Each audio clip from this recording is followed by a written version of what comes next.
Abu, thank you for one more opportunity to talk to you on a techno-economic subject.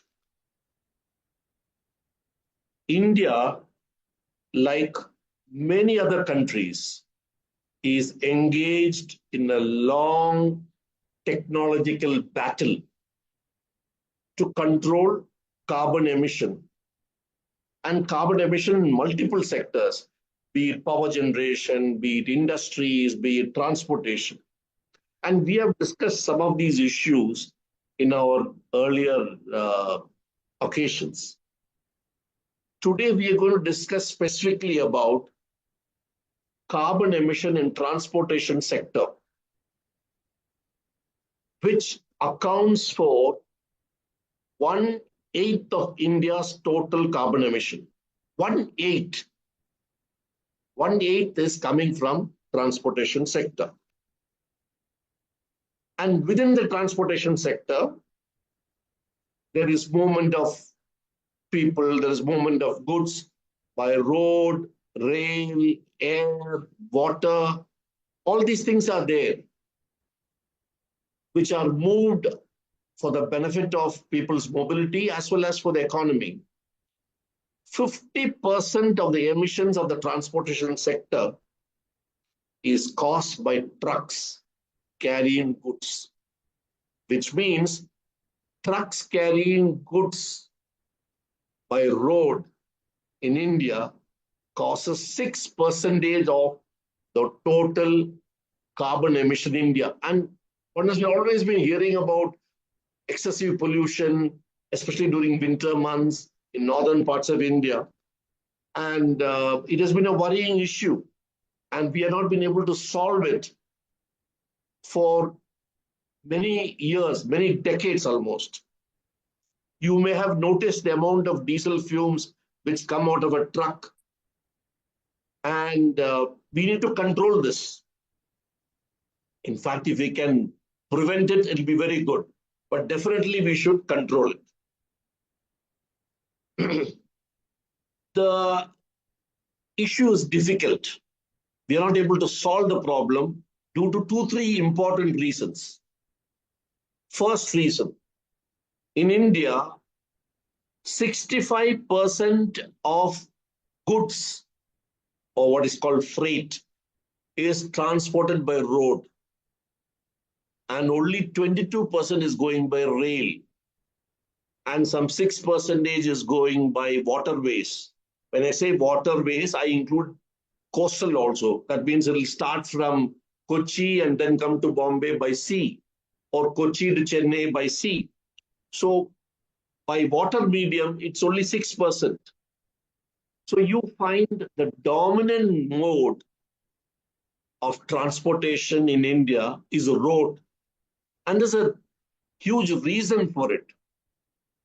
Road transportation offers door-to-door delivery, which rail does not offer, which waterways don't offer.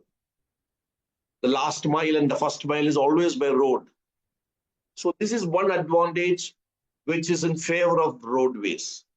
Second, the speed is much faster by road. When I say speed, from the time the goods is collected until the time the goods is delivered, it goes by road and goes straight to the doorstep. It is much faster. At the same time, roadways is the most expensive per kilometer. Despite the high cost, people prefer roadways because it will go to the door of the person who is the consignee. It will also go in good time, fast, which is not the case for water. Definitely not for water, which is slowest. And for rail, it is also not so good. So you find the pollution caused by trucks, which I told you is 50% of all the transportation, which comes to a significant amount for the whole of India. We have to find some ways and means of reducing it. We should induct new technologies which will promise almost zero emission from trucks. So the government has taken a decision to introduce some new policy, and I will tell you more about the policy. It has not become public yet. It will get public soon because the budget is not yet allocated for it, but it will get allocated in this financial year. Assuming that you take 20 years to consolidate these technology, develop their products, preferably in India totally, popularize their product. These are new types of trucks. If you do that, then we will be able to control emission which is coming from trucks, which is accounting for 50% of the pollution caused by road traffic. So I have a presentation on this. I will take you through the presentation. I will just upload my PPT.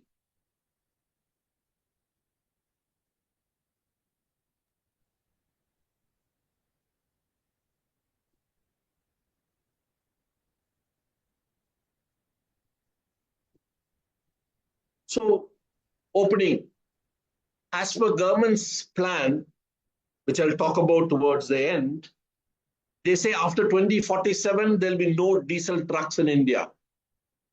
Trucks will run on something else. We'll talk about it as we go along. So no diesel trucks in India after 2047, that is the plan. Let's see what happens. Today, India's pollution is 3.22 billion tons in 1 year.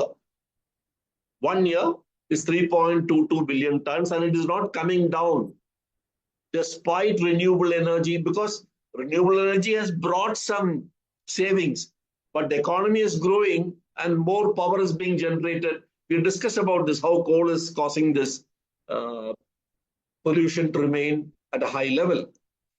Now, in this 3.22, 50% is for power generation by power plants which are running on coal or natural gas. So that takes 50%. Industry takes about 25%. Transport take about 13%. And balance other things will take about 12%. This transports contribute to 0.41 billion tons of pollution every year. This 0.41 is for 2025. So it is something which we should get worried about, and we should try to reduce it. If we can control it and minimize it, nothing like it. So in transports, 95% is by movement of goods. And balance 8% is passenger traffic, cars, two-wheelers, auto rickshaws, and trains, etc. They all come in the balance. 92% is for movement of freight. How is the freight moved in India? Let us quickly see it. 66% is by road, 22% by rail, balance is water and some by air, and interestingly, there is a 3.6% by pipeline. When you say movement of goods, it also talks about oil and gas which are going from one place to another through underground pipes. If you include that, you find they contribute about 3.6%. So there's a need for us to look at how to reduce this dominance of road. Why is road taking so much of load of freight movement? Why not let it go by water? Why not let it go by rail? It's not happening. It is continues to remain road. It was 70% slow. It has come down to marginally to 66% in the last 4 or 5 years. Let's look at it. Why is road dominating? India's map, very clear. Now here I would like to slightly diverge. You see these coastal states. Most of these coastal states are having access to sea. Actually, they have benefit of doing trade. They have benefit of using water for transportation. They can use the water for livelihood of fishermen. All these advantages are there. So many times we read in the paper, South is doing better than North. You have heard it from so many governments. One of the reasons why South is doing better than North is southern states have access to sea, which the northern states don't have. Because of sea, the trade is better, imports are going from there, exports are going from there. There's a lot of traffic, there's a lot of activity in the ports. There is also livelihood for billions of people as fishermen, which is not, that opportunity is not there in North. So this factor doesn't get highlighted, but I thought I'll share it with you. Okay, let me go further on. See, if you look at peninsular India, the 9 coastal states which you have, including West Bengal, it occupies only 35% of India's land mass. 65% of India's land mass is not having access to sea. Somehow, these coastal states have not used the sea adequately the way they should have used. And it is not today's problem. It's a problem from many, many decades, maybe even a century. So for 60 years after independence, we have been only concentrating on road. Even till Vajpayee's government, where Bharatmala was initiated, we have been talking only about road, highways, 4-lane, 3-lane, like that. So the alternative of using water never got discussed. The alternative of using road, alternative using rail did not get focused, because all the time railways till about 2000 was talking only of passenger. Passenger train should be more, the passenger train should not give way to goods, goods should stop on side and passenger train should go. Railway stations were able to not handle so many goods trains, so passenger train was taking priority. So and so the goods train got delayed, movement by freight got delayed, and people preferred to send it by road. So the culture got set in India in the first 60, 70 years that send it by road. That is the best way, even though it is expensive. There are some improvements which have come in the railways recently. We'll talk about it. And waterways anyway has been neglected. So roadways, as I told you, continues at 66% because of all these factors which are not happened yesterday or today. Right from independence, we have not been able to correct this trend, which is of using roadways for freight movement. Now, I've shown this photograph to show how well the vehicle is loaded. Okay, we'll come more about it. So, as I told you, door-to-door connectivity, which railways don't give, faster than rail, cost is more, but people prefer, it doesn't matter. They said, okay. But the utilization of trucks have been low.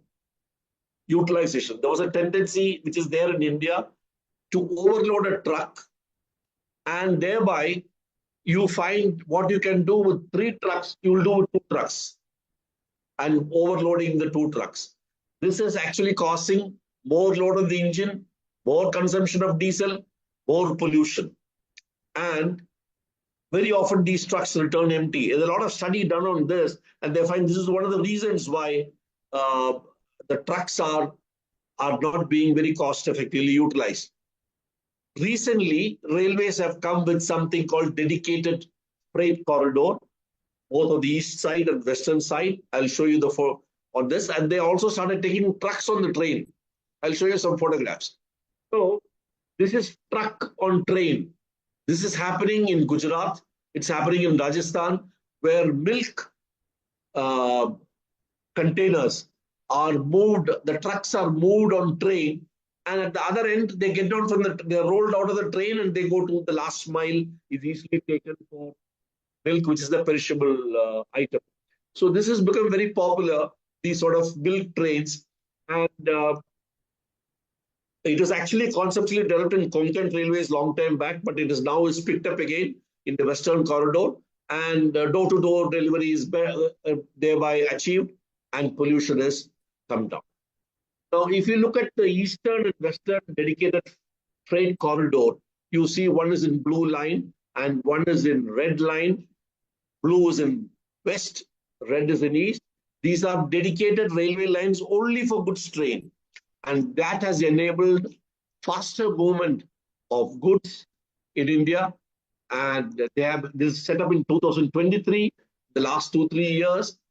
These trains have been running without any interference with passenger trains because they've got a separate line only for goods train. And therefore, they're able to handle something like every day 300 goods train, they're able to do it. Some on the west, some on the east. Now they are planning for more corridors like this from east to west and west to east is being planned, the railways, and that will take few years before the infrastructure is ready. So we have to live with road, no option. We have to live with road movement of goods, which is so vital for economy. So how to make road less polluting is a challenge. Can we make road freight less polluting? So the question has come down to one line. Can you make it? What is the cost of pollution for truck? Mostly they run on diesel, and diesel gives 2.68 kilo of carbon per liter, which is less than petrol. And most of the trucks run on diesel. In addition, diesel engine is warmer. It gets more heated up than a petrol engine. And this hot surface of the engine comes in touch with air, which has got nitrogen.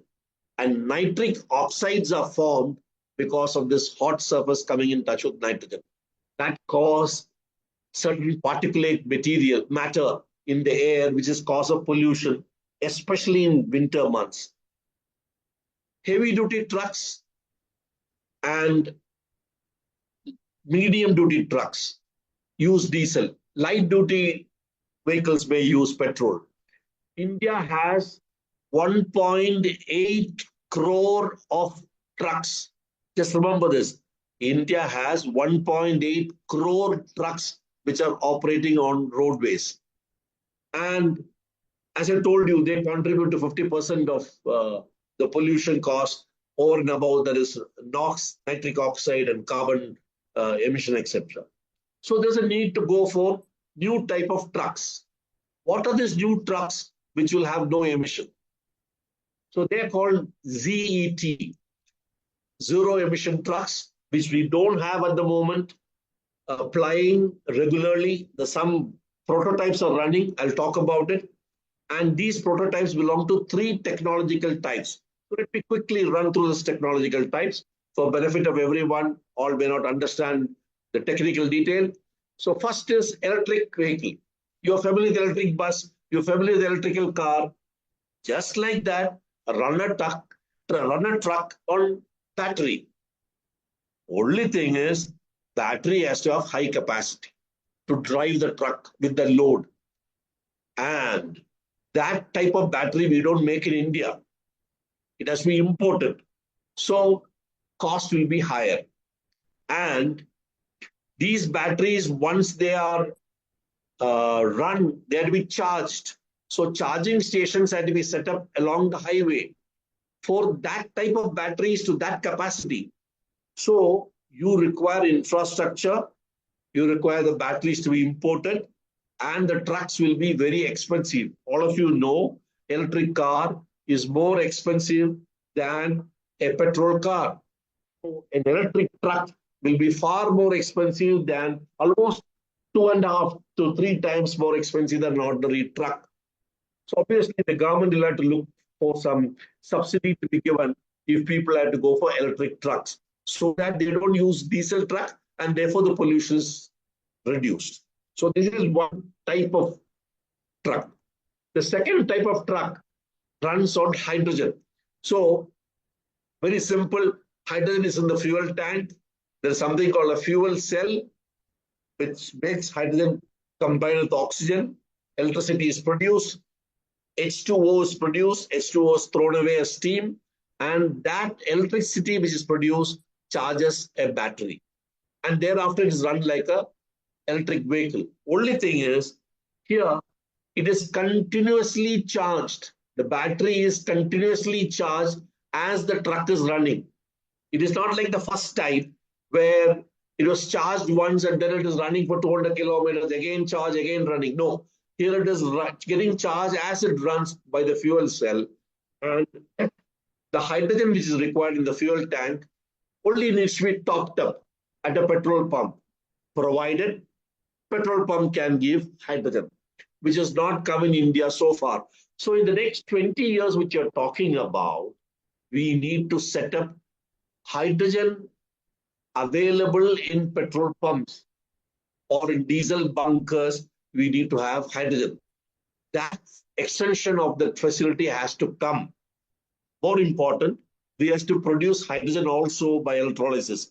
So there is a requirement to make hydrogen. There's a requirement to set up hydrogen stations along the highways so that these trucks can take it.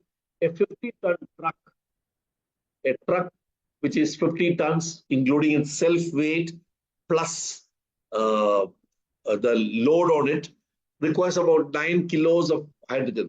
So we should be able to make sure hydrogen bunks are set all along the corridor, which can meet. So far, one type of truck has been made by Reliance and Ashok Leyland, which have made a sample of this truck, which can carry 30 tons and it can run 400 kilometers with one topping up of hydrogen. I'll show a photograph of the truck. This is the photograph of the truck, which has been made by a joint effort between Reliance and Ashok Leyland. And this truck is actually an electric truck running on battery.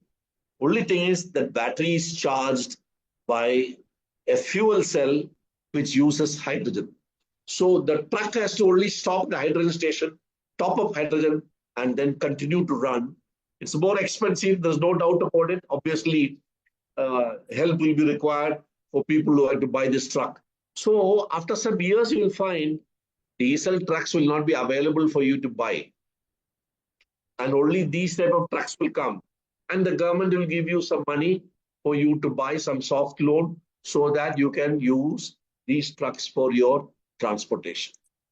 Now, cars are also going to come. This is not a part of truck, but I still thought I'll mention it. Cars use the same technique of fuel cell, but a smaller package. And the car will run on hydrogen, just like the way the truck was running. And this has not come to India so far, even though it has come in South Korea, USA, Japan, China, etc. Not yet come in India. Some 1 or 2 cars are running here and there as an experiment, but it is expected by 2035 we will start getting fuel cell cars. Important thing is every petrol pump should be able to give you hydrogen as a fuel. That is the limitation. We can make fuel cell cars in India, design and manufacture, but hydrogen has to be available in the city in all petrol pumps, just like petrol is available. So we leave out this car business. We'll go back to trucks. The third type is this is the engine of a truck. Some of you may have seen this, noticed this. Now, research is going world over. Instead of putting diesel in this engine, you put hydrogen. They're modifying the engine. They're modifying the engine to accept hydrogen. And that is get ignited either by a spark plug, like it happens in a petrol car, or it will ignite when it is compressed, like in a diesel engine. One of those options. Now, this hydrogen is injected into the engine through an injector, and it combines with oxygen, produces electricity, it charges the battery, and thereafter the truck is able to move forward. It combines with oxygen and combustion takes place. Thereafter, the truck runs as if it is run by a diesel truck. But diesel is not used, hydrogen is used. In India, Tatas and Cummins have developed this in 2024. A 55-ton truck is presently under trials in Delhi, Pune, etc. And we will be able to see some of these trucks during various demonstrations or road shows, etc. It is almost clearing most of it has got a spark ignition. It's got a spark plug. Unlike diesel engines don't have spark plug, they are only combustion. So the photograph of the truck is like this. This has been made between Adani and Tatas have made this along with Cummins. They have made this truck, and this is under trials now. Many countries like China, Germany, Netherlands, etc., have such trucks already in operation during the last 4-5 years. So, what is India's program for ZETs? First, government had initiated many measures since 2020. First, they brought EVs. EVs didn't pick up well. Then they said, old vehicle you sell, and we will give you a reduction in the new vehicle. That also didn't catch up. Then they brought 20% ethanol blended petrol, which is going up now to 30% very soon, so that the pollution reduces. That obviously we are helpless. We will get only 20% now. So some reduction in pollution has taken place. But ethanol blending is only for petrol, not for diesel. So trucks are not benefiting this by ethanol. So you can leave out that part of it. And they have revised the emission norms to BS6, Bharat Standard 6. So anyway, new vehicle coming out of a factory will have to meet this. So some reduction has taken place in the overall pollution, in the quantity. But diesel trucks continue to be the worst polluter amongst all vehicles, and that has not got tackled well. So the government is looking at how to improve charging infrastructure, development of indigenous batteries. Somehow those projects are not gone up very well. So they have come with a new idea in 2024 called Zero Emission Truck for Bharat. And this is essentially looking at only diesel trucks, no other type of vehicle, which is costing 50%, I told you. So IIT Madras has been given this job to develop a roadmap, which they have done in 2026 for what are the technologies required, what is the infrastructure required of hydrogen being available, what is the type of trucks designed to be done, what is the indigenous content in these trucks. Some require batteries, what type of batteries, who will make the batteries. So IIT Madras has made this roadmap, and as I told you, Reliance and Tatas and Adanis have already made some prototype. Apart from what IIT Madras has worked on, and the overall responsibility has been given to Principal Scientific Advisor to Prime Minister to evolve a technical cum financial package. That means truck manufacturers, who are the truck manufacturers in India? It is Cummins, it is Tatas, it is Ashok Leyland, etc. So those manufacturers will be guided. Don't make diesel trucks anymore, or reduce the number of diesel trucks which you are making, and instead you make hydrogen trucks. For every hydrogen truck you make, you will get this much of money from the government. And when you sell this hydrogen truck to a customer, he will be getting a soft loan. So government is trying to popularize hydrogen truck in place of diesel truck. And this program is only for trucks. And the cabinet has not approved this blueprint or this program. It is expected to approve sometime in 2026. Then the budget will get allocated in the next budget.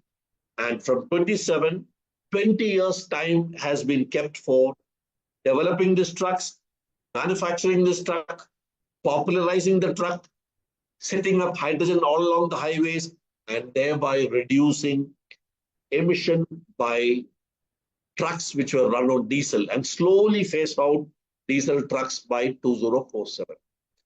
As I told you, this is expected to pick up good speed in another 4-5 years' time. So what are the benefits of having a truck which is running on for zero emission? You will reduce your emission. No oil imports. You don't want diesel anymore. Trucks require millions of liters of diesel in India. You don't require them anymore. Petrol vehicles will be still there. So diesel can be, the import of crude oil can come down. You can use more renewable energy to charge batteries and generate hydrogen by electrolysis. So the fuel which is going to come now is hydrogen. which is going to come by electrolysis. And for electrolysis, you use solar, so which is free.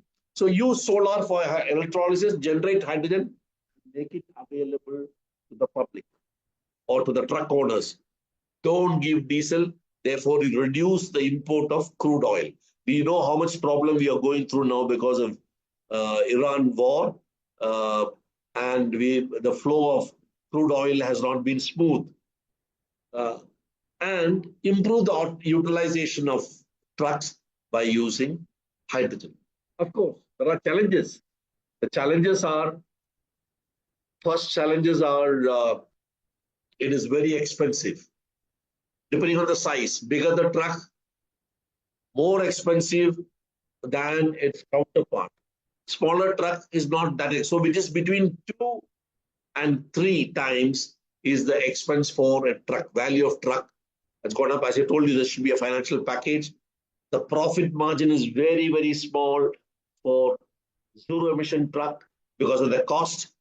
Fleet owners who are actually running on 5 trucks, 10 trucks, they will find it very difficult to manage their business. So the financial package is going to be developed by the government has to address these issues.